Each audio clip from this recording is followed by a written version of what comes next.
Welcome in, guys. We were just stalling, and then we got so carried away with plans. Yes. So I hope you enjoyed us talking. Yeah, exactly. This is the This talk. is the talk. Yeah, We're actually just telling you about oregano for 45 minutes.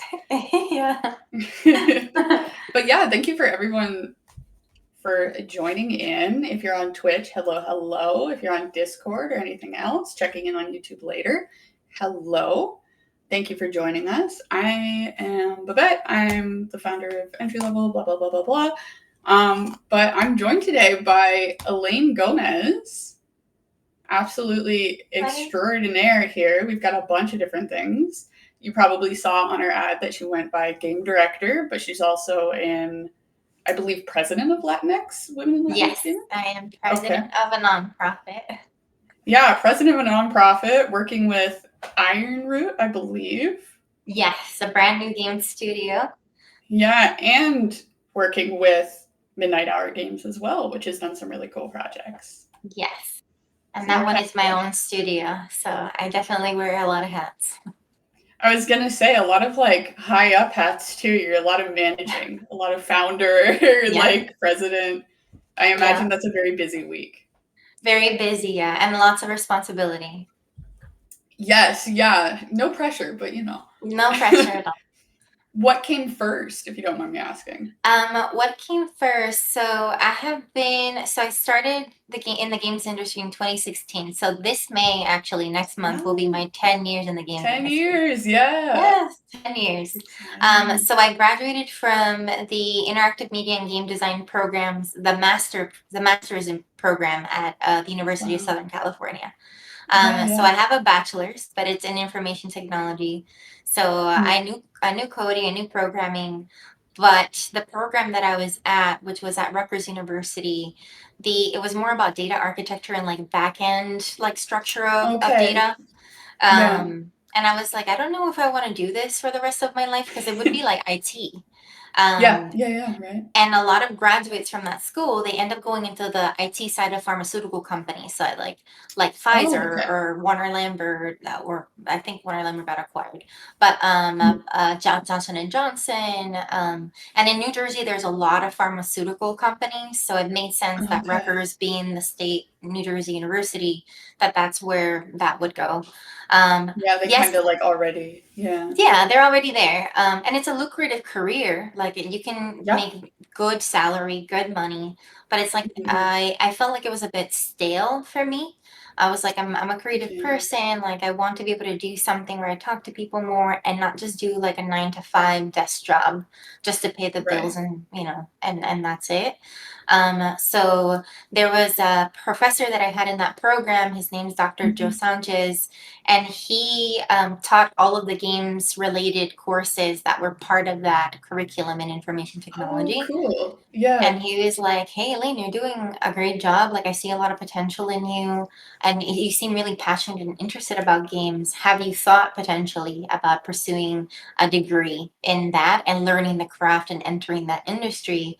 And I told him, no, that's never something that was, I told him that wasn't something that was ever presented to me. I didn't even know that was a viable career, that you could make a money off of it and like live off of it. So I told him to like whatever information resources he had, I would be happy to read them and see if they would be a good fit. So he recommended me to a program, a summer program. And in that program, I met a student who was doing a master's in game design, but at the New York University's program. So I think that one's NYU Game Center, which is a very good program as well. And I just asked her, hey, like, what do you think about it? Do you enjoy it? Like, what do you see yourself doing after you graduate? And she let me know that all the programs are different. At NYU, it was very experimental based, and they would explore different types of games, even serious games for education and things like that. And they really went into the game theory a lot.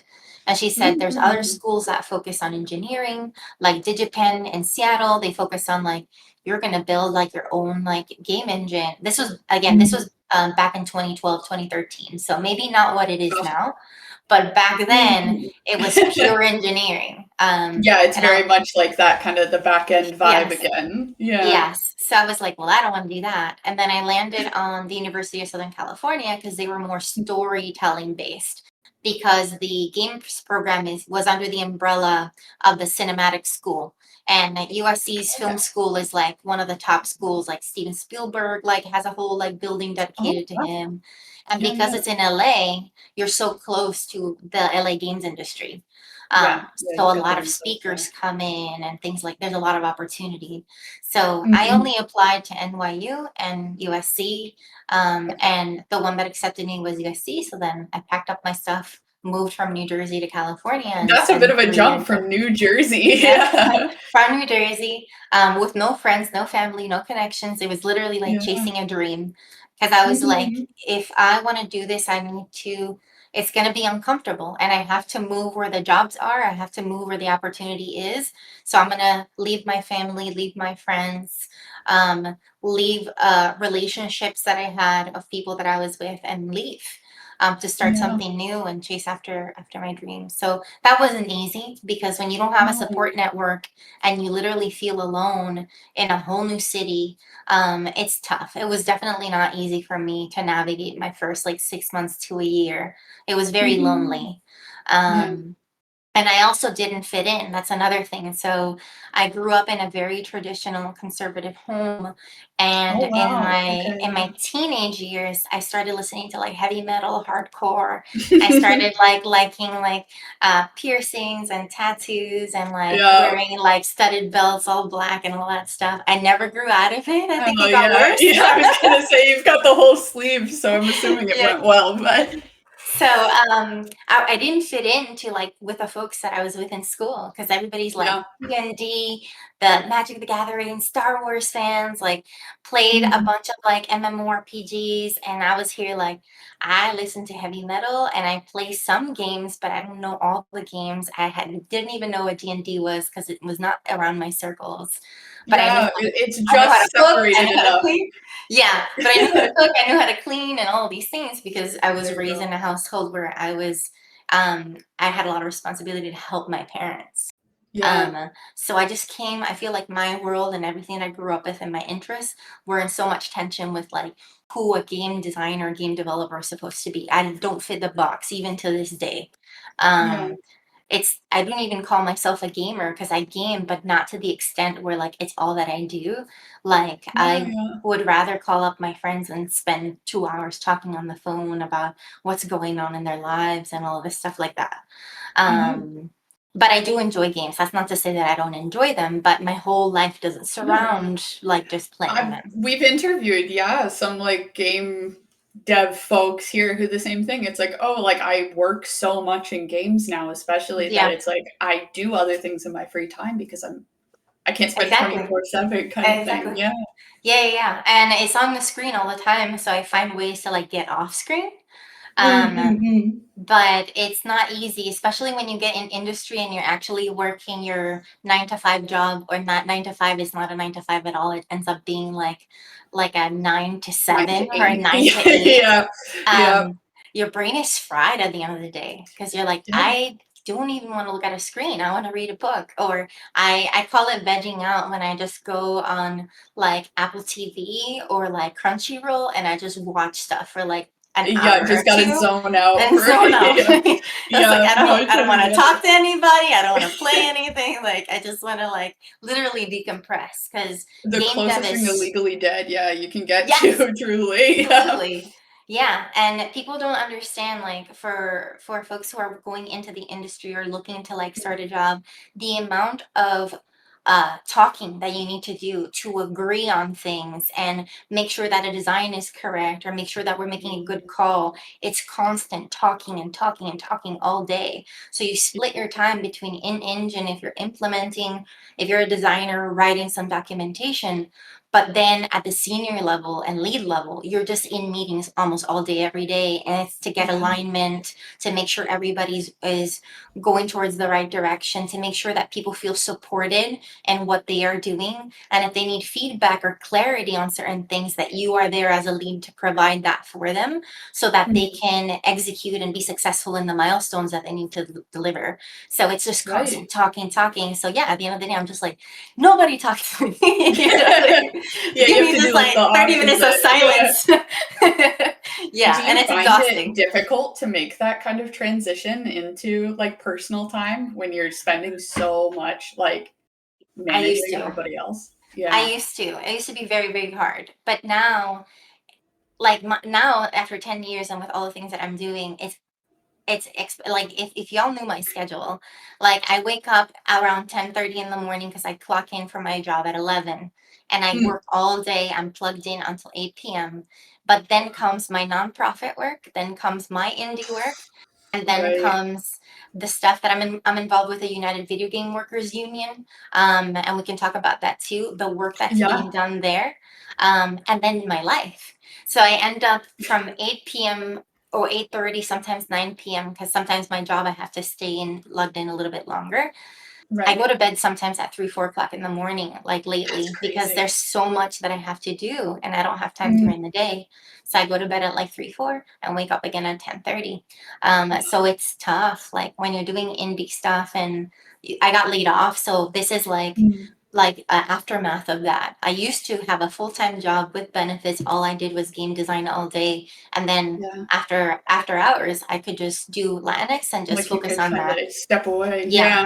Yeah. But now because I got involved in so many things and all those things are leadership roles, then it's Mm, like I need to give more time where I can. And I understand that it's a phase of my life. This isn't going to be forever. right. But it's Right. what I got right now. But yeah, if you want to be like me, because everybody's like, oh, Elaine, wow, you're such a go-getter. You're always involved doing stuff, blah, blah, blah. It's like, but look at my schedule. Like Yeah. the Right. reason why you see so much is because I dedicate my time and I sacrifice time that I would spend with friends, with my loved ones, doing things for me to like excel, whether it's like a course or something like that. All of my time, I give it to my community and these things that I'm involved in. So it takes Right. a certain type of heart. Not everybody can do that, and that's why a lot of Mm. people are not in the roles and positions that I am in. Not to pat myself on the back and be like, "Oh, you're so amazing. Well, You're I mean, such you an should. amazing work." Yeah. Yeah. But I Absolutely. I do it also knowing that it's at a cost. It costs something, and that Yes. is my time and my energy and things that I could be Mm, doing for myself that instead I'm doing for other people or to plant the seeds so that I could reap the benefits years from now. Because yeah. that's how Right. the art of making games works. Like we could be slaving away right now, and 3 years when the game comes out, it's like, oh, it didn't do well. It was a flop. Great. Yeah. But It on really to the is a next one. gamble. It is a Yes. gamble, right? Yeah, yeah, Yeah. yeah. So it really honestly it has been a journey the last few after getting laid off and having to manage all these roles. But the first thing that Speaking came of, first was actually, game oh, design. okay, yeah. So speaking of Yeah. like game design, then I am curious how you man because you've been in for like a decade now. How do you Hmm. manage? Like you said, putting so much effort, so much energy, and maybe either the launch doesn't go the way it wanted to, or like you Hmm. said, like layoffs happen, and I mean you're in the union, so I'm sure you're very familiar that it doesn't necessarily matter how much money you make anymore. It's Yeah. just kind of a Yeah. Or fact of even life. how How do many you manage awards. Like awards don't no, right? matter. You could make the Yeah, best game ever and you can still lose your job. yeah. So I would say this is something that I learned recently, right? Mm, When you are in a studio where the game is not your own, like it's not you're there for work, learning right. to detach yourself so that you see it as this is my role and I'm going to do a really great job at what I do, Mhm. but I'm not going to take it personally and take this home with me and think about it 24/7 and try to solve all the problems. That's something that I learned within the last like 2 to 3 years or so, detaching Yeah. myself personally from projects that were just work and were not my own Mm, projects where I don't have control of decisions that, yes, are going to hurt other people or decisions that don't make sense. Like it's not my mm. studio, it's not my project. So I kind of have Yeah. to go with the flow. But it was hard to battle against that because I started creating my own voice and standing up for myself and standing up for my team It's members. And tough. Yeah. sometimes I'd be like, why are we spending X amount of money to do this shoot when we need to spend time prototyping the mechanics? If we don't have mechanics, we don't Mm, have a game. Like, what are we doing? And I would get yeah. upset. Um, And Yeah. not upset in the sense that I want to rise against leadership and like be insubordinate, but like, hey guys, like, come on, like, why are Like, we it's not frustrating to prioritizing? see. Yeah. Yeah, why aren't we prioritizing the right things? So I learned to detach myself. And then when I opened up my own studio, that's where I can Mm, actually pour my heart and soul into it, because now this is it's my creativity, it's my team's imagination coming together. And we can much more easily communicate because we're so small. We're only like 5 to 6 people that work on at mm, midnight hour. So it's very easy to have normal, fluid, organic conversations about the game and what we're struggling with, what we need, and mhm. prioritize things that we collectively feel need to be prioritized because of our years of experience. Yeah. So that, at least that's where I pour then my, like, when it is a bit more personal, but at the same time Mm, it feels there's so much more freedom there that it doesn't feel yeah. there's no like tension. There's only like I feel like there's peace. It's so weird to say that, but there's so Yeah. much peace when I'm like working on my own indie stuff where somebody's not breathing down my neck, micromanaging me. It's not somebody Mhm. else's idea that I'm iterating on and trying to figure out, hey, is this okay? Is this all right? Like, did you mean this? And constantly Yeah. needing to get clarity. Mhm, It's so mhm. easy to like go on Discord with my team and be like, here's some ideas. What does everybody think? And then we can have like just normal like discussions about it.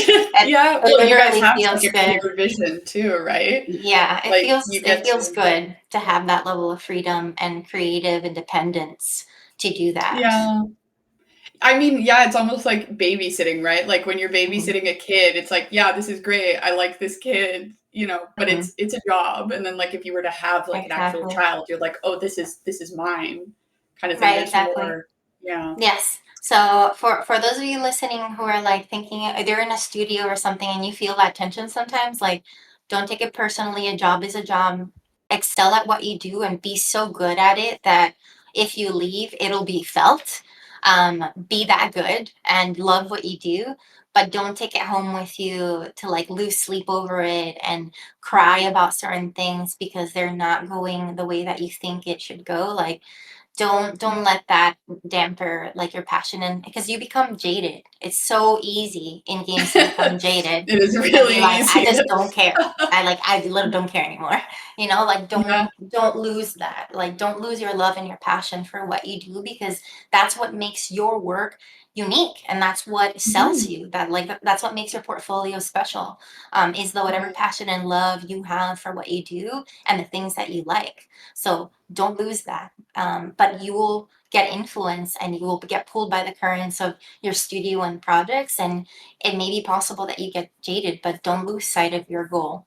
And if it comes to the point where push comes to shove and it's like, I can't be at the studio anymore, this company, because it's draining me to the level where I'm losing the love for what I do, leave. Mm. um, Yeah, for have sure. contingency plans. I'm not saying quit your job and have no financial support.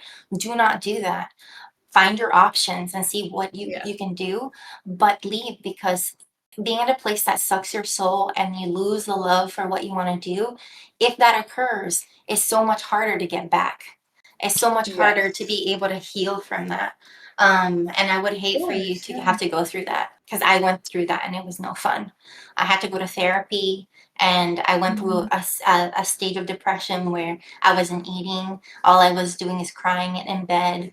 My hair Mhm. got matted because I wasn't brushing my hair. It was Yeah. awful. It was a state of depression because I was in a place that was sucking my soul and I was getting abused in many different ways.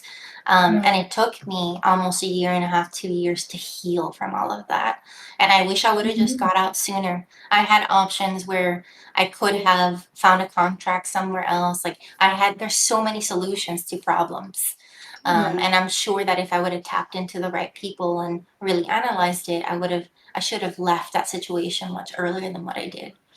It's always the hindsight 2022, right? Like, Mhm. once you're out, like, I don't wanna Mhm. compare it to, like, a cult, but, like, that sort of thing, like, once you're Yeah. outside and viewing things from the outside, it's very Mhm. easy to be like, "Oh, this is what you should have done. This is what I should have Yeah. done, blah, blah, Yeah, blah," but, like, when absolutely. you're in the moment, especially when it's something as, intertwined as, like, your creative life, your personal life, your Mhm. financial life, like, it's it can feel impossible, right, to like make those Yeah. cuts for sure.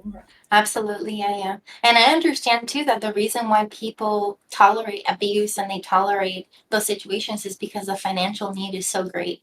Right. And I see it right now with so many layoffs. Like, it's like count your blessings for it. You have a job, even though it pays like Just be nothing. thankful. Yeah. Yeah, like Yeah. just be grateful, and it's not fair.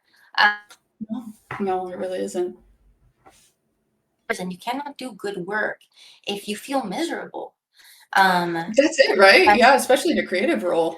exactly. So if it's really comes to that point where it's like really affecting you in ways that it shouldn't, Mhm. definitely do what you have to do. Like evaluate, lean on your support system and figure out what your options are, and try to get out of that space, because A, you don't deserve it, and B, you don't want to have to lose time to heal from the trauma that that caused.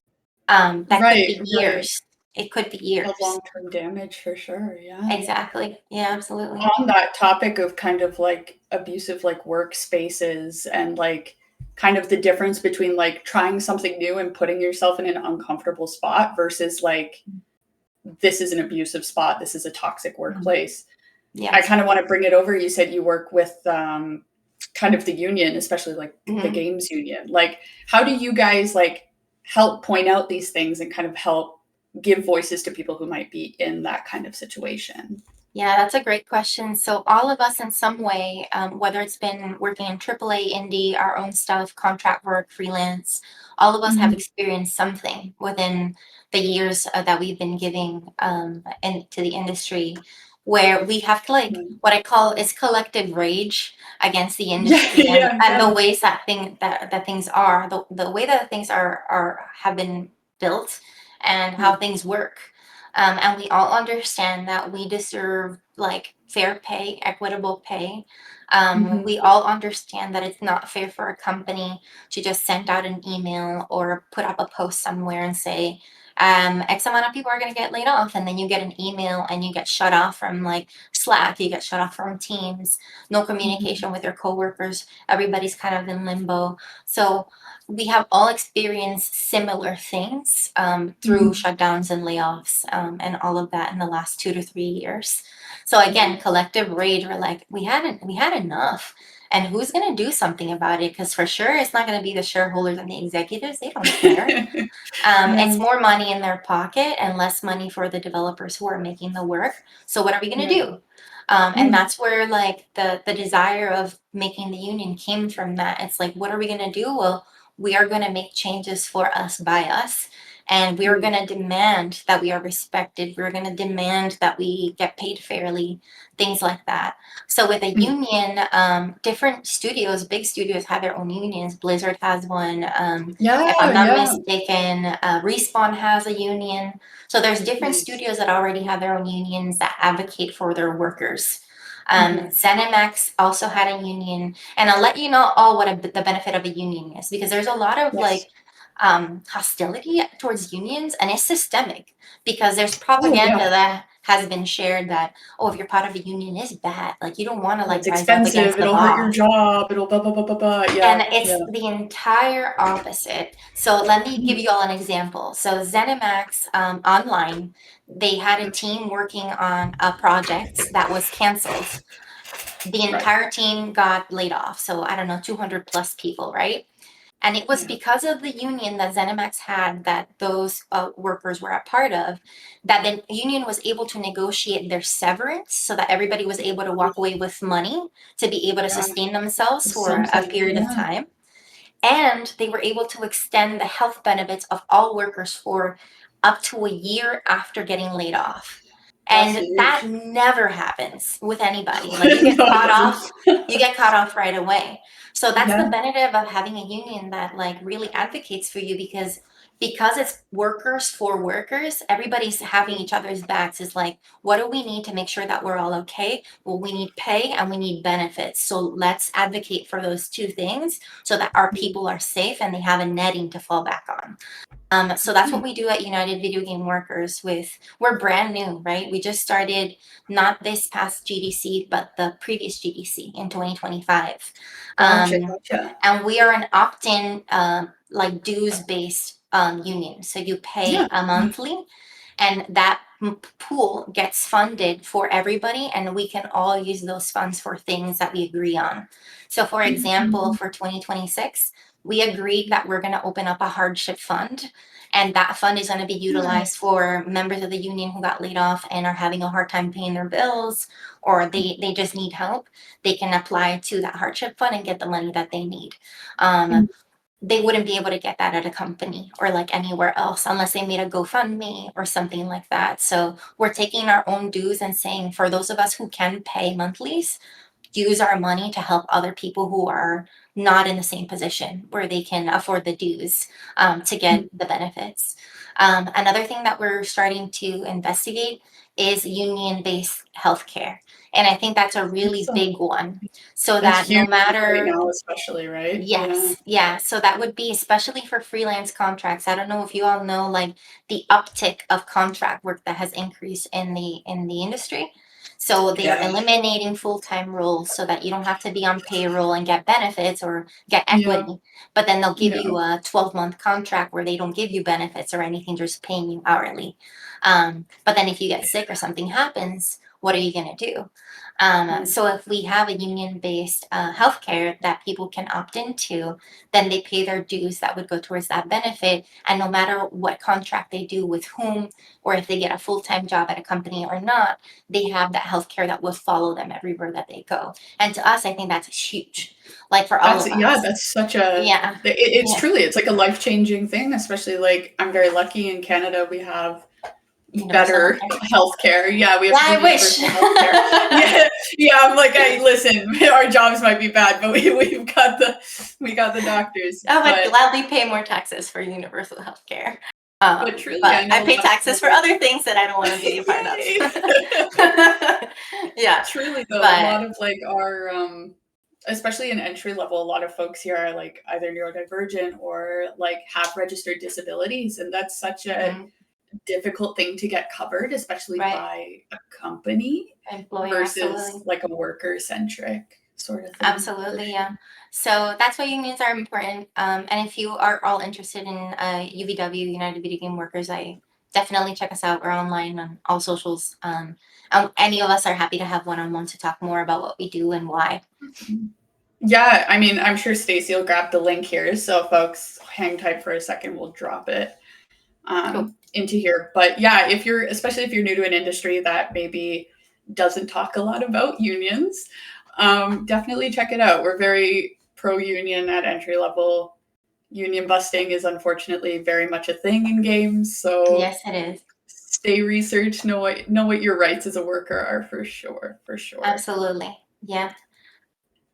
Yeah. Oh, thank you, Stacy. Perfect. So those are 2 links you guys can check out. And there are, many different international options if these ones don't fit what you're looking for. Unions are everywhere. You kind of just got to look for them.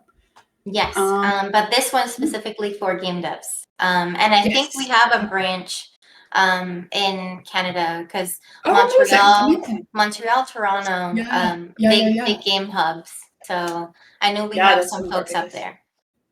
Perfect. And we do serve Canada. UVW serves Canada and the US. Yippee. Yeah, I think that's most of the folks listening in. So if you're from that, absolutely check out, UVW. And from kind of that sort of idea of like, knowing your rights as a worker, knowing what a safe environment is as a worker or as a leader kind of thing. Like, how have you found, founding and leading a studio? Like Midnight Hour Games it's your studio kind of thing. How do you manage everything and making sure people are still, not burning out and stuff as well? Yeah, so that's super important to me. So I started Midnight Hour Games in 2023. And I was already working on AAA projects and had my full-time jobs. But what I was lacking was a space where I could express myself creatively. Because there's only but so much that you can do working at a company and for a project that's not yours. There's a box around the things that you can and cannot do. So with Midnight Hour, I figured that I could take on freelance gigs, contracts, make games for other people, but also make games that came out of like my own creativity, and put them out there and protect them under an entity versus just put them Yes. out there with my name on it. Right. So that's why I built it. And it's really easy to set up an LLC. If anybody's interested on like, well, what does it take to put up an LLC? Feel free to like, I'll give you my contact details. You can DM me about it. But I built my LLC in New Jersey because that's where I live. I set everything up, build the brand around it. And the very first contract that I received was with the American Optometric Association. Yeah, I was gonna ask. You guys kind of partnered up with, Yeah, so it was a very happenstance. So this is also going to be a lesson on why networking is really important and why maintaining good relationships with people is really important. So before founding Midnight Hour and getting that contract with that association, 2 years earlier, I have been a part of an organization, kind of group of developers here in the tri-state area called Playcrafting. And they put together like indie showcases and things like that. And many years ago when I was a student, I made a little Halloween game that I showcased at their Halloween Indie Expo. And started building the relationship because I made a little game for it. I showcased it, kept the door open, showed up to their events and such. And then their leadership changed and they got a new director. Gotcha. And then that director and I started following each other. I started reposting a lot of the things that were happening. And she got wind of Latinx in gaming and she's like super supportive of Latinx in gaming. And then because we had good rapport, she sent me an email and she said, hey, I have an opportunity that came in from a client that would like to make a game, but it's more of an educational game. And I thought of you because you had worked at a studio that was educational game based for several years. So she's like, read this brief, let me know if it's something that you're interested in. And if you are, we can like talk more. So I was like, okay. So I read the brief. It didn't say who the client was, but it said that it was a game about high health and that they gave a certain amount of weeks to do it. And that there was a grant associated to the development of that game. And I was like, oh, this sounds really great. I'm down with it. So we went next steps. I didn't know that the next step was like a competition. So you really kept everything under wraps for you guys. Yes. So what it really was a pitch competition. So a bunch of developers that were in the community, they sent in their pitches for what this client was using that brief. And I put together my little deck with what I knew about the game and what they wanted out of it and things that were important to me. And I sent in my pitch and I was like, cool, I'm going to get it like, I think $500 from pitching. And I was like, that's great. Like it was like around the holidays too. So I was and like, you're a student. That's right. That's great. That's win the lottery. So I submitted, and then a month later, I found out that the client liked my pitch the most, and that they wanted to give me the grant to develop the game. And that's where I was like, okay, this is where I'm going to build the entity of Midnight Hour to protect that IP for this. So I built the branding and everything. We did the LLC, and then worked with that client who actually was very difficult. So for any of you all who have ever worked with a client or freelance for somebody, they can be very opinionated. And even though you have expertise in your craft, they may want to override that expertise, thinking that what they want is more important or better than what you have to offer. So I learned a lot about agreeing and being like, okay, I will do what you say. And I put it in the game, showed the build, and they were like, oh, that does not look good. And I was like, I know. It's almost as if I wasn't a game designer. But there was a lot of that back and forth of like, okay, you say so, you'll put it in. But overall, I think for the most part, like 85% of the time it was fine, but there was a little bit of push and pull that was difficult. And even at the end, so this game was developed in about 3 months. And towards the end, they sent me an email and they're like, we were thinking that we should make the game multiplayer and add leaderboards and all this stuff. I was like, excuse me? This is a single player game, pitched and designed as a single player game. You want me to add what now? So what Just I ended adding up a second doing, player in there. Yeah. what I ended up doing was actually doing a breakdown of the cost. Because when you talk numbers, money, people tend to listen. So I Yeah, it's broke down the true. costs. And sure, we could potentially make it multiplayer. We would have to do a lot of repurposing and like re-engineering of a lot of the systems to make this work. This is how long it's going to take, and this is how much money it was going to be. And when they saw the length of time and the amount of money that would be in addition to what they gave us, they were like, okay, never mind. I was like, thanks for Yeah. listening. But yeah, that I learned that like having a breakdown, knowing exactly your craft and having a breakdown of money and what it is that you need and all of that, it really helps with having these negotiations and having leverage as an expert in your craft when it comes to clients. So Yes. Yeah. we successfully shipped the game. Like I said, it was between 3 months with about a month and a half of testing and iterating and getting some feedback. Um, Mhm. and it was between January of 2023 through June of 2023. It was the full scope of like Wow. Wow. So right from the concepting, start to the developing. summer. Yeah. Yes. And during that same time, right in smack in the middle in March, my grandmother passed away. And I was Yes. developing in grief, Yeah. going back and forth between New Jersey and Puerto Rico to be with my family, Of course. Right. being there for my mom because she took it really, really hard. Of Um, course. Of course. and it was tough. I do not know how to describe what it is to like literally just crying and typing stuff like coding in C script and being Yeah. like, Being told you there's have a to keep deadline. going is Yeah, I crazy. Yeah. have to submit this on Friday, and just like crying and dealing with it and not being there with the people that I wanted to be with my family and I Right. couldn't. Yeah. So it was really, really hard. So those are, again, some of those sacrifices that you make because the deadline doesn't care. The client's not going to care. They'll say they're sorry, but they'll still be like, time is money. And like, it needs to Yeah. get done. Yeah. And we were able to accomplish it. And then it wasn't until after June when we shipped, we gave the builds and everything was done that I was able to grieve and actually have time off and be with my family. But It's crazy months, because it all just like comes out at once almost after. It's like yeah, now that you don't have something to focus on, right? It's like yeah, suddenly you could process 6 months it worth of was. emotions, you know? It was difficult, yeah. And again, for those of you who do not know, like midnight hour stuff is in my free time. So I had a full-time Mm. job as game designer, senior game designer at Brass Line Entertainment at that time. So Wow. during the day, I was doing my job and grieving, and then after hours and in the weekends, I was developing Blinkland, and then all over again in the morning. So it was a tough 6 months. I'm not gonna lie to y'all, but very proud Wow. of what we were able to accomplish during that time period. We won an award. That game won an award at the Serious Games Festival. It looks beautiful. When Unknowingly. you said 6 months, I was like shocked. Thank I was you. like, this is at least a year in development kind of thing. Oh yeah, Yeah, 6 months. crazy.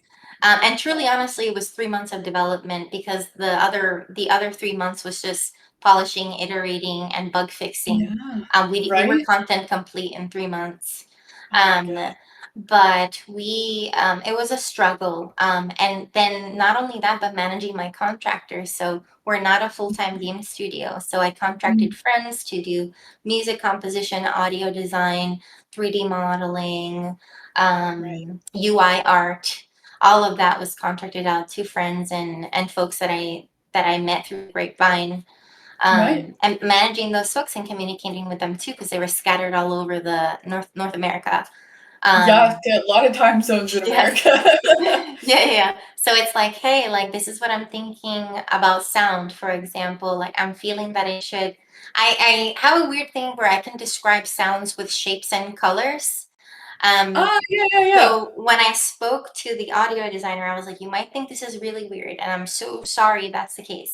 But when I'm thinking about the sound of the UI when you click it, it's kind of round, and Yeah. kind of like it's like warm. And they're like, okay, okay, I get it. So then they would come up with like warm, I don't know how to describe it, or maybe I'm being crazy. Warm sounds that felt like poppy, but like not like chimey.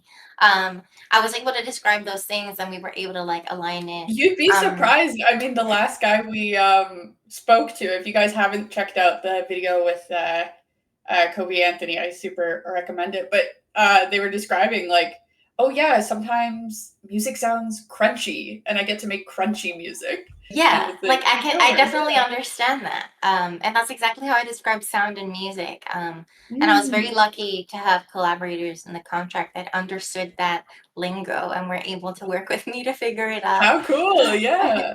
Yeah, but all of that again, so much stuff going on during the Right. development of that game.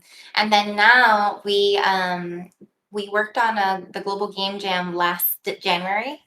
Right. We as in like my friends and I. Yeah. And we made a game with a theme for bubbles because that was the theme for Global Game Jam Cute. 2025. Cute. We made a Yeah. cleaning game. It's like a first-person shooter cleaning game with a timer on it. Oh, So I it's love the that. opposite of Power Wash Simulator. Um, Yeah. It's like and stress people washing. vibe. Yes, Yeah. express watching, and people Yeah. vibe with it. We got so many so much good feedback. It sounds really cute. So Yeah. we decided to just make that into our full-fledged game, and I prepped a pitch Oh, hell for it. yeah. I looked for some funding, and we got funding for the game, and that's what we're currently developing right now. Oh, that's awesome. Is that, like, if you don't mind me asking, is that still through midnight hour or is it like a Yep, separate? that's Midnight Hour's first, Nice. like our debut, our own title. Yeah, this is your That's guys' not a like client thing. flagship. That's so Yeah, exciting. yeah, it's Wow. super Wow. But exciting. is it like followable, wishlistable yet, or are we still Not in the yet. dark a No, little it's bit? all under Okay. wraps. It's redacted, redacted, Yeah. redacted. Yeah. But It's soon all enough. NDA. Yeah, hopefully in the Yeah. next 6 months we can make an announcement about it when we have some nicer art and some things put together. Oh, that's so exciting. And how are you feel this? Because in a way, this is obviously you've like game director produced had that kind of experience, but this is your first like, oh, nobody is telling me what to do. This Mhm. is mine. How are you feeling Yes. about that? Oh, it feels so nice. Yeah. So nice. And that whole idea, it wasn't just like it didn't come out of my brain. It was like three people's collective ideas coming together to make it. So it feels that Yeah. more special because it was like, oh, this is an all of us idea. It wouldn't exist if three of us weren't together, like hashing out that game jam. Mhm. So it was really nice to be able to point to that it was a collective effort into coming up with the game's design, the systems, and all of that. Yeah, truly from So scratch. Yeah. also very, very fortunate that we found funding in the current landscape right now because it's very difficult to buy for funding right now, especially Yes. for indie games, and you have to have something unique that But is that's a great sign that it got picked up, especially like yes, this yeah, early. yeah. And yeah. And that's something that also if folks are, want more information about, I'll give my email out and socials, That'd be and you super can cool. DM me about Yeah. it. But there's an art to pitching your project. There's definitely a right to it. And I'm very Mhm. fortunate to have lots of friends who have gotten funded who gave me their decks so that I could That's see what awesome. worked for them. I got Yeah. advice from them saying if you can avoid a publisher, avoid it at all costs, try to self-publish and find private funding. That's what Oh, okay. friends kept saying. Try to find private funding, VC funding, some rich person somewhere that wants to invest, which A are very passion, hard to come yeah, by. angel investors are huge, Yes. yeah. So, and that's exactly what happened to me. I actually went to PAX West and met a dev who got laid off from Monolith, and we just started talking about dev, and we really clicked on like the state of the industry. And they were Mm, like, "So what are you working on?" I was like, "I'm working on this game. I applied to a grant. I got rejected from it. Can you send me the deck so that I can see like what you're making?" And then I was like, yeah. "Sure." And then he was like, well, what is the grant amount that you were looking for? And I let him know, and he's like, I can give you that. Like, do you want to make an agreement, That's and do you crazy, want to let me yeah. fund the vertical slice? And I was like, Mhm. what? I was like, are you real? Money for me? Yeah. And also, what strings are attached to this? Like, are you gonna be a Right, weirdo? Like, right. I had a whole conversation with this person. They were like, no, like honestly, it was actually a sweet story, and I was kind of being a little sus, because I'm a woman in games. Like, dudes try to take advantage all the time and all this stuff. Yeah. And the story was that their father had recently passed, and they had Mm, gotten severance from Monolith, and they just had money sitting there that was just there. And yeah. they were like, you know what? Like, I've been grieving, and I think this would be something that my father would be proud if I did. would be Yeah. support somebody who's trying to follow their dreams. So I was like, wow, like really nice people as on exist. fire as the industry is, right? Like there Yeah. is that luck of like everybody is so passionate about what they do, even if Right. like they're not in their dream job, that like they want Right. things to keep going for sure. Absolutely, yeah. So that's what ended up happening to me. Again, happenstance, a very lucky instance. This doesn't happen, this is not normal or usual at all. But it's what happened to me. And I was able Cool, to yeah. fund our vertical slice. And then once that vertical slice was almost completed, then he reached out to me and said, hey, I found another partner who would like to come in with me to fund the rest of your production. That's crazy. That's And awesome. again, private funding, somebody that works at Meta who makes a lot and they want to invest in games and they liked the project when they saw the deck. And Yeah. again, something that doesn't happen a lot. It's what happened to me. But the good thing is that if I build good rapport with these folks and the game does well, that then they would, because of the rapport and the trust, that they would take Yeah. recommendations from like, hey, I have a friend who is working on this thing. Why don't you look at their project? And potentially that could open up the door for my network so that I can Yeah. get friends and other people's games funded through the connection that I have. Yes, And it's very pass it along, pay it forward kind of vibe. For sure. exactly. And for me, even if the game does well, I know that it will have at least some success. It's not going to flop. I know that it's It sounds awesome. well I don't know. designed. Like we had people in the chat already looking for it, so I think Thank you've got a you. good thing going. Yeah. So I think that when it comes out to it, that's like in my heart's desire. It's like when we are able to sustainably keep Midnight Hours afloat with some capital that comes in from that, I would love to do what 𝗕𝗏𝗧𝗢 did and open up a Yeah, the funding like branch. elder sloth thing. Yeah, Yes, yeah. like I would love to do that. And I'm not saying I'm gonna have millions of dollars. Like even $5,000 would make a difference in an indie It dev's truly does. It life, truly to be does. honest. So I feel like that's something that I really, really want to do if the game is successful, and hopefully we can get enough money to fund the next project that we want to make, which I would say would be the project that I really, really want to make because I feel like I have to wait on that project and I get make it. something Yeah. a little bit more commercially viable that will Yeah, fund you wanna make it something that's sustainable more first art. before. Yeah. Yeah, Right. because I want Yeah. to make art. I have a project that I have been letting simmer for like 5 years. And it's like That's this is just exciting. not the time for it yet. It's not the time. So I've been putting it off, but when it's time, I would love to have that financial cushion to get it started. Of course, right? And like I'm not saying like there's going to be a ton of problems. Hopefully there's no problems when this Yes, game releases, but you'll have I hope learned so. from, like that first thing so that you're like, oh, this is my passion project I want to release. Like that's all ready to go kind of thing. Right, exactly, yeah. And we would have already built the library of lots of things. So that's something that I Yeah. echo to all my mentees and young devs early career, that when you are building your own projects on the side, you are building libraries of scripts, of assets that you can utilize for your following project. And we see, for example, I use Elden Ring a lot as a case study Mhm. Yeah. because to get to Elden Ring, how many titles previously did FromSoft create? We're talking Yeah. about over 10 titles that led to Yeah. Elden Ring and it blew up, right? Not saying that Bloodborne and Demon Souls and Dark Souls were not successful, right? But what really blew up, it's like it Yeah. transcended, like, even I played Elden Ring and I don't play those type of games. You know what I Yeah. mean? Yeah. Like Right. I feel like it transcended to a bit way bigger market. And I always Yes. tell Yes. people you cannot look at the success of just one game and be like, I want to make that because that was a huge success. And you can insert any game, right? Not Elden Ring, something else. But it took years for that team to gain the knowledge, the libraries, the Yeah. scripts, the animations, the design that led to the success of Elden Ring. And Mhm. you can even see, I think there's one enemy that's always in every single one of FromSoft games is like a dog. um Yes. Yes. Yes. it's Yeah. always there. They reuse the same thing, the same Yeah. animations and everything, and like that's, to me, that's smart development. Like if you already own it, you spend time building it, reuse it.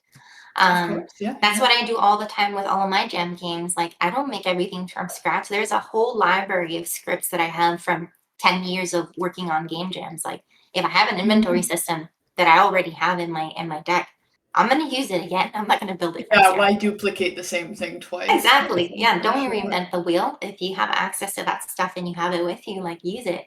Don't be afraid of using Right. Unity assets or like fab assets for the Unreal marketplace. Like there's no shade in doing what you got to do to build, because the most important thing is to start building something.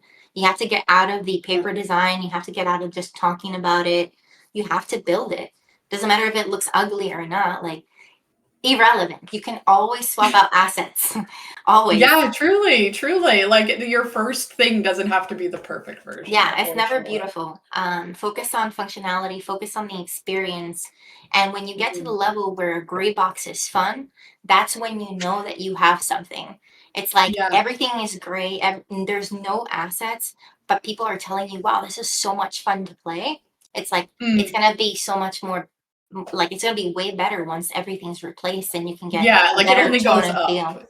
Exactly. Yeah. Exactly. But And I functionality will over anything. Yeah, yeah. Sorry, I didn't mean to cut you off there. No, I it's just wanna okay. let people know, please ask any questions because I Yes, do please do. wanna just talk on one topic, so while people shoot it in. I did wanna ask you about, on the topic you were saying, like, it's more I think everybody kinda knows, it's more difficult to be a woman in games, a trans person in games, Mm, a person of color in games, yeah. these things. How did that kind of define your experience and then going into Mm. like founding like Latinx in gaming in general? Yeah, so it was so founding Latinx and Gaming with the other co-founders, because there's 5 of us. What we really Mhm. saw was a need for community because there wasn't one. So all of Yeah. us were working professionally, and studios like Telltale Games and Unity. I was at Elaine, and we had another co-founder at 343 Industries. And it Yeah. was like, where are our people at? Like, if I needed a mentor or I needed to talk to somebody about what I'm going through with my visa or Mhm. whatever, like, I don't have somebody. Right. So we started off from the desire of building community where we could talk to people Mm. in a safe space. And Mhm. then from there, we would have never thought that 3 years later, we would be turning our community, our IGDA chapter, which is the International Game Developers Association. We turned the chapter and spinned it off into a 501(c)(3) nonprofit, and like with Mm. legal papers and articles of incorporation, all of that stuff. Super professional. Yeah, Yeah. yeah. And that what that really honestly opened up the way for was for us to be able to have charity funds and to be able to give Yeah. money away to the community, because we felt, wow, like the biggest need is financial need. People Mhm. don't have money to upgrade like their SSD. They don't have money to upgrade their GPUs. They don't have money to go to GDC. And we Mhm. wanted to be able to provide a means, even if it wasn't fully funded, even if it was partial, that we could help as much as we Something could. is something. Yeah. Exactly. And that includes building resources, having a network, being able to connect people to other people. And then from North America, we just went global, because then we had devs from Mexico, Colombia, Peru, Chile Mhm. come into the community, Puerto Rico, Dominican Republic, and be like, hey, we don't have resources where we are at, and we need help. So that is our biggest superpower to date, is that we can take the power of the US dollar for as long as we have it and Yeah. extend it out to Latin America, where it stretches so much further. I was gonna Well, sympathize. One of our volunteers is actually down in Mexico, and they were yeah, saying like the disparity of like what's considered the like minimum is yeah, crazy for yes, the same to more amount of work. Truly, yes, yeah, yeah. So yeah, when we send like $1,000 to Peru, a Peruvian group who's putting up a game jam, like that funds like the majority of what they need, And yeah, over that's a lot. here, it's like nothing. Like almost like $1,000 is almost nothing we talk about game development. You can't do Hmm. a whole lot with 1,000. You Yeah. maybe can contract somebody for a couple of days to do something for you. That's Hmm. pretty much it. So with Latinx and gaming, with the motivation behind that, being a woman, being from Puerto Rico and from Puerto Rico, I'm also part Indigenous, so I went through like Yes. my Yeah. journey of figuring out what are my roots, like where do I come from, being in Indigenous community and starting to decolonize my mind and like Yeah. undo a lot of the things that I was taught that were just wrong. wrong about history, wrong, like assumptions, all of these things. And I had Yeah. to do a lot of unlearning. And somebody that I care about here, one of my friends is here, aerospace. He took a huge brunt of me having to start coming out of the conservative into like who I am today. That's Because tough. That's I tough was when not that's all nice. you know, right? I But was when it's not all you nice. know, it's so difficult to Yes. unlearn something that's so. And I Yeah. didn't know because that's all I knew. All I know was Yeah. what I was taught, and that was the right thing. And like, I just Right. didn't understand anything outside of that. So when I started going out of that bubble and I started to meet new people, travel to different countries, be exposed to different things, that's when I started learning and growing. And I can say that being part of the industry, I had already started that journey a little bit, but it wasn't after COVID. Like, I feel like during COVID, that time when we were all locked in and I was met with myself and be like, I don't like who I have become. I've become Yeah. like my parents. I don't want to be this way. Oh, I love my yeah. parents, but I was just a little bit more like closed-minded about some things. So I had to get out of that and like be in community and being in Indigenous community, learning more about the things that I really Of cared about course. and I resonated with. Yeah. And that has shaped really how I treat people, how I Yeah. navigate the worlds. But being a woman in games has not been easy. And it's something that is not really talked about. Some people find it like, oh, like she's just crying wolf, or it's always a problem, blah, blah, blah. Mhm. I have been underestimated for my abilities because I was young and a woman. Mhm. I Yeah. have been told that there is no way that I could be a game designer because I'm not white. Yikes. And I don't have the same interests as a normal nerd or geek have. It's That's like, I was crazy. actually told, if you don't like Star Wars, how can you understand how to design games? Like, literally, I was told Like, this. that's great. That's delusional, truly, right? By a white cis man, of course. Well, well, But if the yes. shoe fits. Yeah. But I've been Literally. told like heinous things.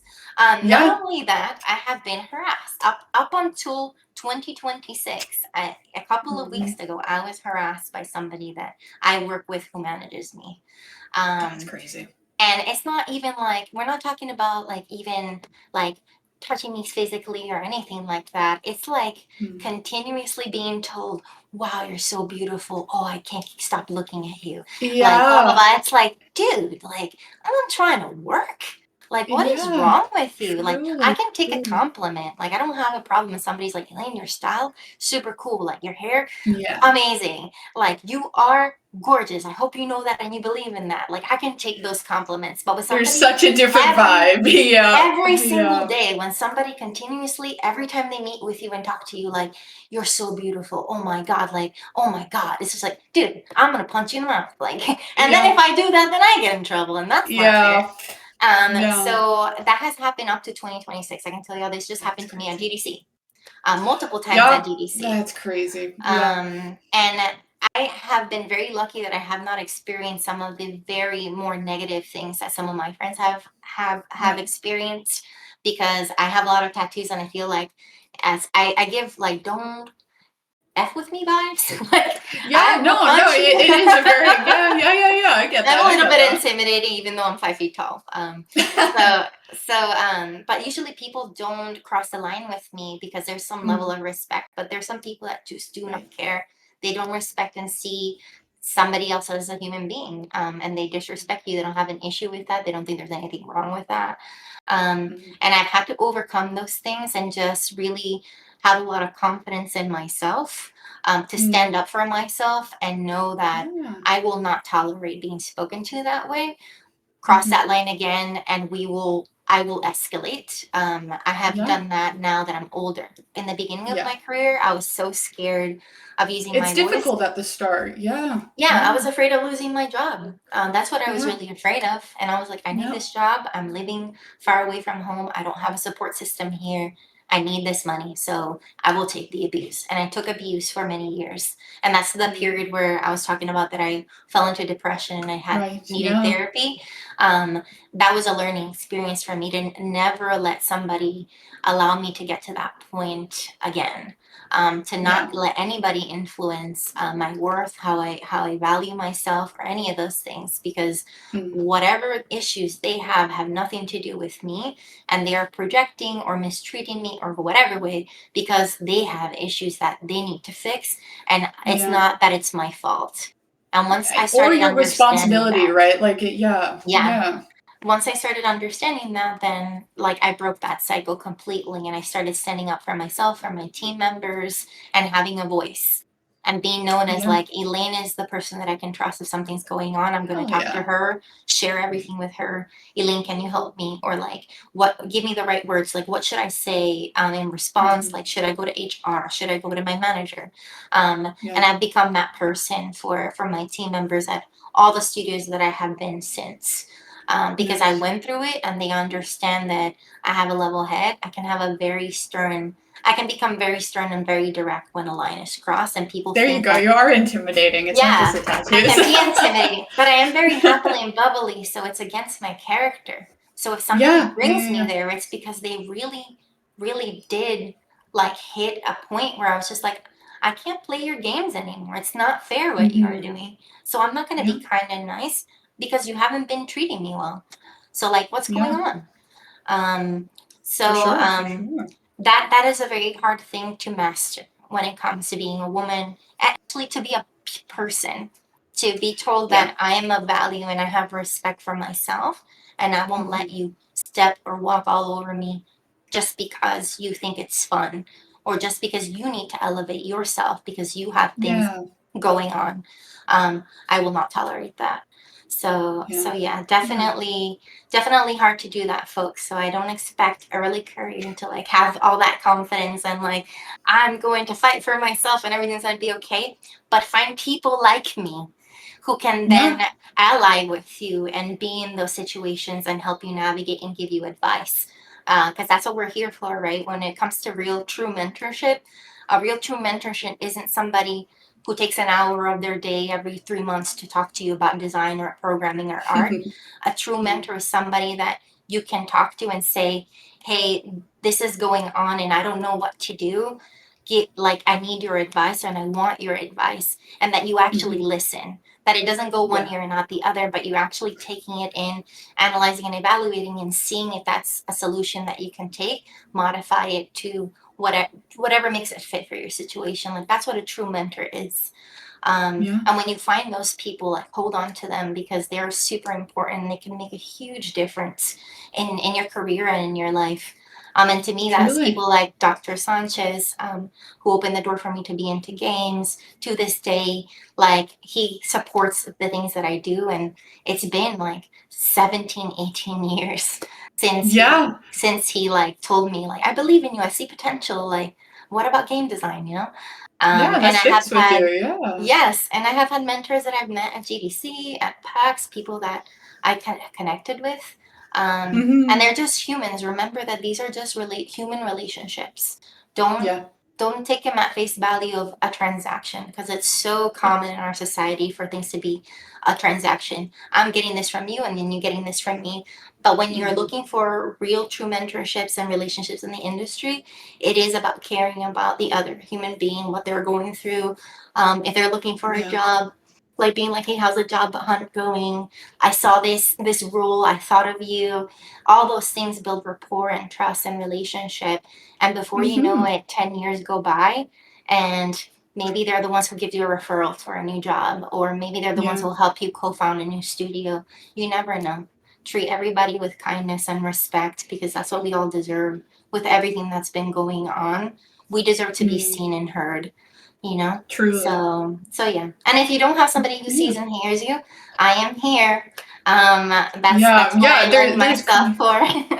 No, truly. There's community everywhere, like, especially in creative industries. Like, there is that kind of silver lining of everybody has experienced the same difficulty in some way or another, depending on. And I'm always a very big, like, stressor on, even if you don't see yourself in, you're like, oh, I'm not Latinx, I don't have a need for Latinx gaming. Like, please check it out and just kind of educate yourself to better understand that. diversifies our gaming industry. It helps like you as a person. Like I said, like if you don't know it, like learn it, and then you get that opportunity to know what that is. And same with the unions. Even if you're unemployed, unions teach you about your rights as going into the industry for sure. Yes. And even if you can't afford it and you're unemployed, you can still join the union. It's just that you cannot vote on certain things, but you still can be part of community, which is the whole point. Being around people who understand what's going on and can give you advice and can be there with you in solidarity. Absolutely. And like I know a lot of folks are, especially now, especially with a very technologically heavy world, are looking for that community. So hopefully you guys got from Elaine's talk today that like it's there, and it's not just like present, like they're coming to you and saying like, come talk to me. Let's talk about this. Exactly. So, Yeah. I see Stacy's dropping in all of the links. So absolutely. Thank you so much. Absolutely follow all of Elaine's stuff. It's super cool. The website for Midnight Hour Games is really cute. Personally, I'm a huge fan of it. I appreciate it. It's very soft. When you're like, I want something soft and warm, I'm like, oh, just that's soft and warm, exactly. It's pink because I like pink. Perfect, honestly. So I want to like focus on wholesome games. Like even in the game that we're working right now, it's a cleaning game, but it's a first-person shooter. So I'm subverting what the genre is all about. I'm using all the mechanics that you would normally see in a shooter, but I'm making them non-violent and fun and whimsy. So, I mean, there's a reason games like Splatoon did as well as they did. Like, people don't need this like super hyper realism guns anymore. They want something like fun that you can play. Fun, exactly, and also comical. Like I'm trying to lean into just fun, comical stuff because it's all about bringing joy to. There's a lot of non-joyous things going on. So even if I could create a pocket of joy in somebody's life with a little game, it sounds so weird with everything going on, and I'm fully aware of it. Even when talking to friends, it's like, oh, I'm developing this game and it's so hard, and like in the grand scheme of things, it means nothing, like with everything going on. But at the same time, we need these little pockets of like happiness and joy and peace so that it gives us the motivation and the energy to keep going. So that we're not always on survive mode. I would never want to, not never want to, but I don't want to jump into like, like a whole spiel, but there's that idea that like, that's how, fascism and these huge kind of things win, is by getting rid of art and community and by demeaning whimsy and like joy and fun and things. So like, I know a lot of people want to say like, oh, it's just a game I made, but like, I always see it as like, oh, this is something that's not just like fun for me, but it was fun for the community and fun for people. Absolutely. But thank you so much, Elaine, for joining us. And we took a little bit over. I'm so sorry. No, it's okay. But if you do end up thinking of any questions, you can reach out to us if you're nervous, and we'll reach out to Elaine on your behalf. And I have a few minutes if anybody wants to ask me something while I'm here. I don't have anything pressing. If you guys have any questions, please shoot them off here. Or if you're a little bit shy and want to do it a little bit more privately, Elaine did very generously leave her links and her contact. So feel free. Back to plant talk, sure thing. Literally. I mean, the whole time it's just small metaphors. We're like, you've got to plant your seeds so it can grow. And like, we never left the plant talk, Lewis. It just slowly changed shape. Yes, you can absolutely type it out, Elias. Is probably easiest, just because we read it off so that Twitch can see it. And somebody also said, do we raise our hand or? They're good to just type it out, and normally we snag it off right after. Oh, don't worry about being late. You're totally fine. Thank you for being here. I mean, Stone's one of our moderators. He's a big union fan as well. Awesome. So, yes. We love to see it. Yes. Yeah, truly. Breaking into plants, exactly. How'd you get your first job? First job. Oh my gosh. So it was hard. So I thought that with a degree that it would open up the doors for me more easily, and it didn't. So when I graduated when I graduated in 2016, what I ended up doing was because I sent out a bunch of applications and I got rejected, I ended up moving back home to New Jersey from California because I just couldn't afford rent anymore. Yeah. Moved back home to New Jersey, and then I took up a few freelancing gigs. So I actually ended up taking a contract with the MIT Game Lab, and I made a prototype for a game for Oh, them. nice. Very cool. And that gave me a little bit of money. And then I Mm. also worked on When Rivers Were Trails, which is an Indigenous independent game. And I worked on that for a little bit and got just a tiny bit of money from that. Nice. But what I ended up doing for money was teach game design. So because I had a master's, that gave me the ability to teach at university level. So Right. I became what is known as an adjunct professor. So not a full-fledged professor with benefits, but at Still least the teaching courses. So yeah, I was yeah. 26 years old, a professor at my alma mater, Rutgers University. That's crazy. That's so full circle, Yeah. eh? Yeah, Oh. I came into the class and I was waiting for like the previous class to get out of the room so that I could set up, and one of the Mm. students came in and they're like, "Oh, are you here for like the intro to game design course?" And I was like, "Yeah." He's like, "Oh yeah, I'm so excited. Like, what's your major?" And I was like, "I'm your professor." Brother, He's I'm like, "Oh, teaching I'm you. so sorry. I'm so Yes. sorry. You look so young." I was like, That's "What a do you great think? If sign. professors Yeah. are all old?" It was so funny. But Truly, yeah, that's what I ended truly. up teaching. So my first job was teaching game design and game development. I taught at Rutgers, and Nice. then I taught at another college called Bloomfield College. And Mm. then during that time, I didn't stop making games. I was still doing game jams, making my own prototypes. I was still applying to work until Mm. finally, about a year and a half of being into it, I landed my first game design role. And what Nice. helped Nice. were those prototypes that I was building, because they saw me as being active instead of Yes. Yeah. just sitting on my hands. Yeah. Even if you're a game jam, one of our, I know Lewis, you just got out of a game jam. Like, always do something, even if it seems like, even if you don't like the time crunch, like, do it on your own time. But Mm-hmm. if you Yeah, can create, absolutely. for sure. Yeah. Our How second about you? question here is do you have any advice for navigating burnout when working with like multiple of these projects? Multiple projects, yeah. So, at least for me, I've been able to navigate burnout a little bit better because I decide what projects I want to be involved in. So I only really give time to things that I really enjoy, and that I'm having fun with versus things that are Nice. just, this is a paycheck. Um, Mm. so to navigate burnout, the best thing that you can do is reevaluate within yourself and say, do I have to be part of all of these projects? Do all Mhm. these projects need me equally, or am I actually enjoying this project over these others, or these two over the others? So Mhm. it's an art of scoping down and cutting things that are not filling you. There's Right. no reason why she should be on like 5 projects. They may all be fun, but they're not all going to be conducive to your goals, right?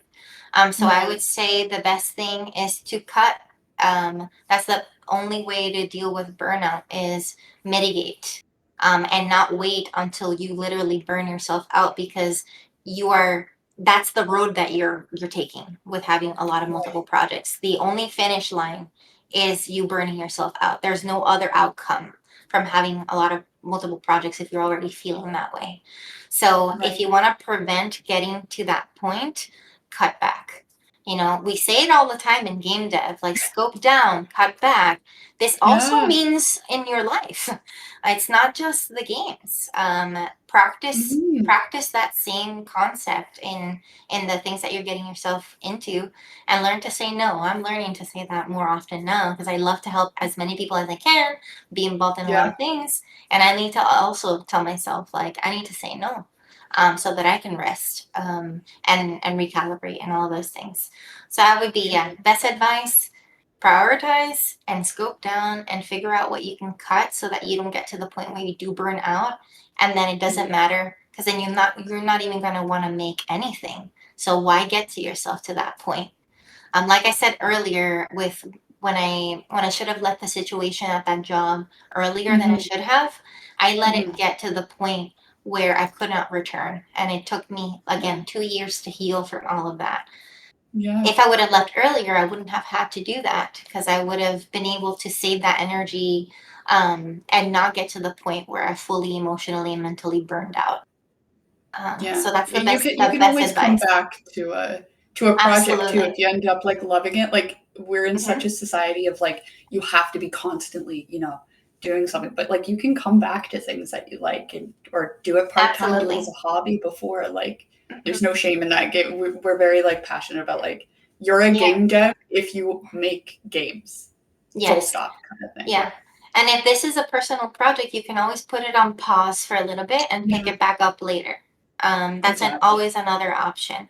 If it's a work for hire thing, then yeah, reevaluate, like, where you putting your energy into, and are you taking out in the same equivalent amount as you were putting in?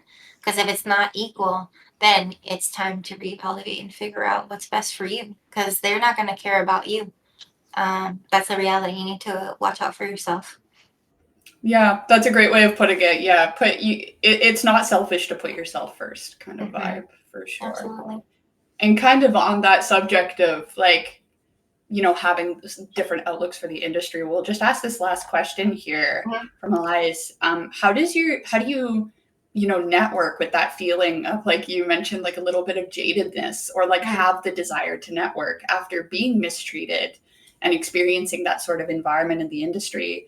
For Mhm. extra context, they've been a QA for a few years and have seen the worst of the industry so far while working in that field. Yeah, yeah. I have heard stories of mistreatment of QA folks, and there's Yeah. discourse online being like, QA are not developers, QA are not this. Yeah, it's And to me, crazy. it's like one of the most integral parts of the Right? project. Yeah. Yeah, you need QA in order to validate what you're making. Yeah. So Wouldn't be it a make job if you didn't need it, kind of thing, for sure. exactly. And of course, indie studios, we don't have QA not because we don't want it and we don't see value in it. We just can't afford somebody to be on Q&A for us, like, Yeah. on contract.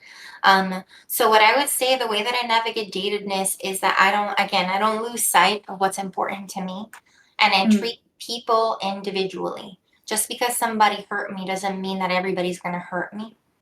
And Mm. again, this is an art form that you learn over time, and even has to deal with relationships, right? Because if you're in a Yeah. relationships and somebody abused you, the next person that you date again, should they receive the brunt of what the other person did when they had nothing to do with them? It's the same Mm. concept. So treat everybody differently, because everybody's an individual and they should be treated individually and not treated like another person because they look similar or they have a similar background or a similar discipline. Treat everybody individually. And it's not until they show you who they are that then you can make the switch and say, okay, I'm going to keep you at arm's length. I'm going to remain Mm. distance. I'm going to be cordial and respectful, but I'm not going to allow you to be in my close circle. You can make that decision for yourself to protect yourself. So navigating Absolutely. jadedness is that I recognize it. I recognize people who have been burnt out, who have been hurt, who don't love making games the same way as they used to because they were so mistreated. But those are the Mm. people near and dear to my heart because I work with them and I try to be like, let's get you back to loving what you're doing. Like, what is it that like puts that spark back in your heart? Like, what do you love about what you do? Like, get back to that. I've worked with several AAA developers that, after working with me, not saying that it was because of me, I think it was a mix of a lot of things. But Mm. going to indie, to a startup, being part of a new team and working with people that were different, they were like, wow, I found the joy of making games again because Yeah. BioWare killed me, or BioWare sucked it out of me, or EA sucked Yeah. it out of me. And you hear that story a lot, a lot, a lot. So the only way to combat or counter jadedness is by bringing your own joy and showing your love and your passion and never letting go of it. Always Mm. having that be the focus. And again, things will happen. Life sucks. Things will make it so that you may start hating what you love to do, but learn how to clock that so that it doesn't affect you, because your passion is still there, your heart's still in it. So if it is the work environment, if it is a person who's making you miserable, scope down and cut in the same way that you would do in your games. Cut those Mhm. things off as much as you can. Leave those environments. Like, you're in control of the way that you come across or overcome situations. That you're in control of that. It's your life. So if you want to avoid jadedness, like learn how to pinpoint it out and keep those people who may influence you in a negative way at arm's length, and keep those that are only going to sharpen you and celebrate you and support you really close. Those are the people that are worth investing your time and your energy into. Everybody else is just noise. And that's something that I also learned. Not everybody's going to be my friend. Not everybody's going to like me. And that includes people that are closely working with me. And that's okay. Nobody is forced to love the same things that you do and fight for you and all of these things. But those that choose to, those are special people. So do everything that you can to maintain those relationships, keep them close, and lean on them when you're having situations of jadedness and burning them out so that they can recharge you. Because they're the ones that usually are the ones that like, I got a spare battery for you. Let me insert that in. And then in turn, when they're feeling that way, then you can do that for them. And that's how relationships blossom. Another plant pop. That's how relationships blossom. There you go.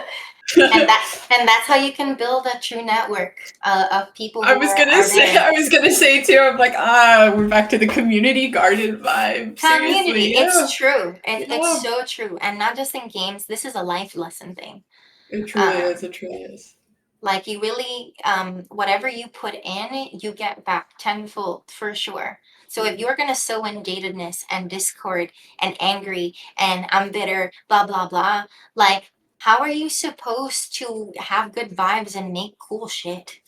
I don't know anybody who makes cool shit and just is absolutely 100% miserable, because the sparks of imagination and creativity, they falter when you're in that state, because that's it. Yeah, when you're in a horrible environment, right? How are you supposed to? Yes, it's an unstable emotional state when you're like that. There's no way to grow. It's like literally being on rocky soil. It's some plants can grow on rocky soil, sure, but it's only a select few. Most of them don't. And it's important to understand that for yourself, because it's not going to be easy out here. Where do you think the industry will be headed in the next 5 years? Let me answer this one really quick. So, you're beating me to it. the AAA landscape specifically is changing. Y'all are seeing studios close, projects canceled. It's gonna continue because it's gonna level out. It was at a huge peak at COVID. And then we're seeing the downfall of AAA, of bad business decisions that were made during 2020, 2021. That's what we're seeing right now. So at some point it will plateau. I do not know when. I'm not a magician and I can't see the future. It might take another couple of years to stabilize, but I know for now, and I can share with you all, the AAA landscape is changing. The outlook is that AAA development is no longer sustainable here in North America between Canada and the US. All of that is getting outsourced to other parts of the world. And I cannot say specifically what region because it's everywhere. Latin America is becoming a huge hub of codev right now. There's codev in Europe and there's codev in East and South Asia. They're popping. Codev is popping everywhere. So I think that's where our future is headed. We're going to see a lot more codev studios. For those of you that don't know what codev is, it's co-development. So they are external studios that get hired to be contracted to do specific things. Some of them specialize in engineering specifically. Some of them specialize in art and animation. Others specialize in implementation. So all of these codev studios are popping up. Another big one is mocapping, voice acting, music, and audio. Those are huge codevs that everybody works with. And there's some big ones that people constantly contract because they're so good. So that's what I think is going to happen in 5 years. We're going to see a lot more codev all over the world, and what's going to remain here in the US and Canada are going to be the executives and the shareholders that pay for that stuff. That's what I think is going to happen. Can AA make a comeback? Maybe. It's harder to fund those type of games, so we will see what AA looks like. Indie, I think there's still a lot of opportunity. Publishers and investors are willing to fund smaller scope games. So anything that looks between 100,000 to $1 million, games within that budget range, much easier to take a risk and be able to pump out multiple indie games at 200K or 500K. I mean, we'll see more indies funded in that manner. Not as many AAs at all, because anything that goes between 5 million and 10 million is really hard to fund. A lot of the games are suffering in that range, are suffering right now getting budget. And for some weird reason, things between 30 to 50 mil, they have money for. That's crazy. That's crazy. If you have an idea for $30 to $40 million, that is great. You may find a publisher because they are looking for those type of projects right now. I don't know, but it's the case. I guess. Apparently that's still lower risk than 100 to 200 million from like Insomnia, PlayStation, things like that. But we will see less and less of those games being built here and being built overseas because it's so much cheaper to build them out there. So you could build a $200 million game overseas with codev with half of the budget or less. Yeah. And that's where I think game development is going to be like in 5 years. Yeah. Yeah. I mean, obviously I haven't been in the industry that long, so I can't, speak to it, but definitely I've heard similar stories where stuff's getting, it's like that lowest common or race to the bottom kind of thing where it's like, how fast can we get to that lowest cost value for sure. So if you are thinking of opening an indie and thinking about a co-op codev, that may be a great business to start in the next couple of years, because people are going to be hiring codev to create stuff. It's simpler, it's cheaper to hire at a contract of $25K your like short-term animation team that pumps out like, I don't know, 120 animations in 3 months between a bunch of people that are getting paid like $20 an hour. That's what we're looking at. If we're looking at codev in like Vietnam, Singapore, Malaysia, like and the American investors are like, we can compete. Like, yes, we want that, and it sucks and it's absolutely abusive and it takes advantage of people. But 20 American dollars in those countries, again, we're talking about currency exchange, it's a different story. So for them, they're making very good money with these jobs, even though they are getting overworked. That's the issue. 16, 18-hour days, they're crunching. Oh, absolutely. So yeah, there's a lot of like labor laws that we could talk about that they don't have those type of laws in overseas as we do here. Yes, that's true. That's true. So yeah. But that would be it. If anybody has any questions, please, Stacy put up my all my information. So do not hesitate or feel shy in sending me a message or an email.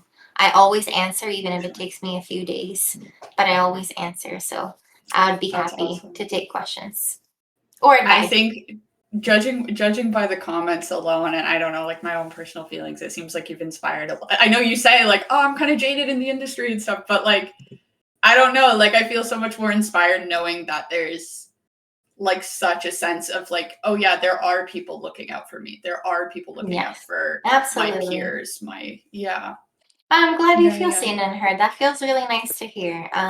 Because that was something that I struggled with when I started. I didn't feel seen and heard. So I was like, I would like to become somebody that other people see and can come to, that can shine a light, because it is dark out here. Like, I'm not gonna lie.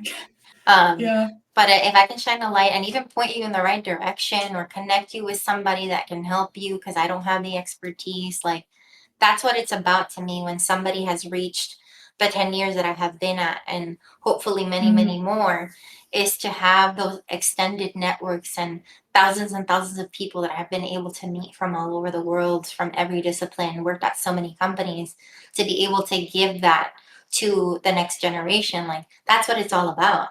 Like, I don't want to hoard that stuff to myself, because what's the point? You know what I mean? So I'm a big connector and a big believer in that. So whatever you all need, from lawyers to business operations development to designers, narrative designers, programmers, you name it, I know somebody somewhere in any discipline. So if you need a connection, just let me know. And they're all willing to chat. Like, we're always willing to chat. It's very rare that you will find a rock star asshole developer. Not rock star the company, but I'm talking about like how it used to be back in the early 2000s.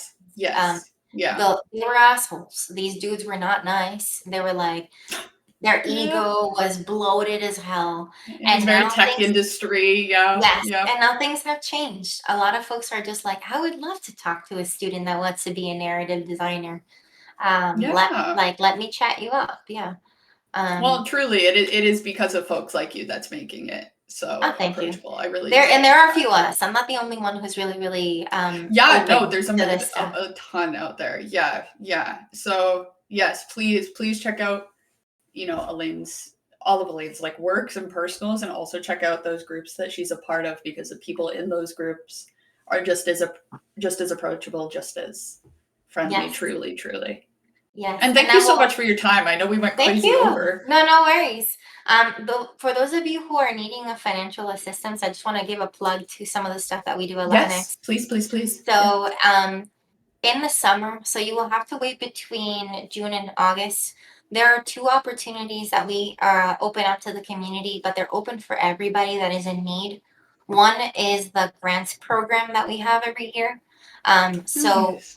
depending on your needs, everybody's needs are different. But if you apply, we can cover things up to $1,000. So that That's includes awesome. travel to conference, hotel for a conference, Coursera class, Unity assets, anything that you could possibly think of that has to do with your professional development in the games industry. Those are the applications that we look at and we try to cover. Of course, we don't have infinite pool of money. It's between $20,000 and $30,000, but we make that stretch as much as we can. Last year, we funded 68 Wow. grantees. That's awesome. Yes. That's awesome. So if you are in need of something, just follow us if you would like. Between June and August, the applications will open up, and then you can send in your application for what you need. The second thing is our Android porting program. So if you have a game that exists, if it's on itch.io, iOS, the Steam, wherever it is, if you have a game that already exists and you would like to port it into the Android ecosystem, so have it on Android phones in the Google Play Store, we what that program does is that it fully covers the port, so that you can do it for free. Yeah. So we cover the Android developer fee, and we give you devices depending on how big your team is, because it really depends. A solo developer gets a certain amount of devices. A larger team gets more devices. Right. But we fund the money for you to purchase those devices so that you can do your testing and port to the APK. So if that's something that is attractive to some of you, it's a big deal to be able to say I ported to mobile, and have that in your portfolio. If that's something that you're interested, again, keep a lookout between June and August for the application. And again, it's open to anybody that has a game of good quality that they would like to port, and that it's already existed and out there. That's awesome. I mean, I'm sure we'll be keeping an eye on it so that we can like kind of repost it as well. But we recommend, absolutely follow that kind of stuff. Yeah, free money. To keep please use updated. it. Yeah, truly. It's there to help you guys. So if you can, take advantage of that for sure. Yeah. And if you missed or you joined late, we do keep these on YouTube. We do our best to auto caption them. So hopefully that you can reach out there as well. And most of us, if not all of us, are very contactable and pretty good with responding. I think I'm the only one that's kind of janky with responding, but I'll do my best. So thank you everybody for joining. Thank you again, Elaine, for spending so much time with us. We really appreciate it. Of course. Support your local unions. Yes. Bye everybody. Have a good night. Take care, guys. Have a good one.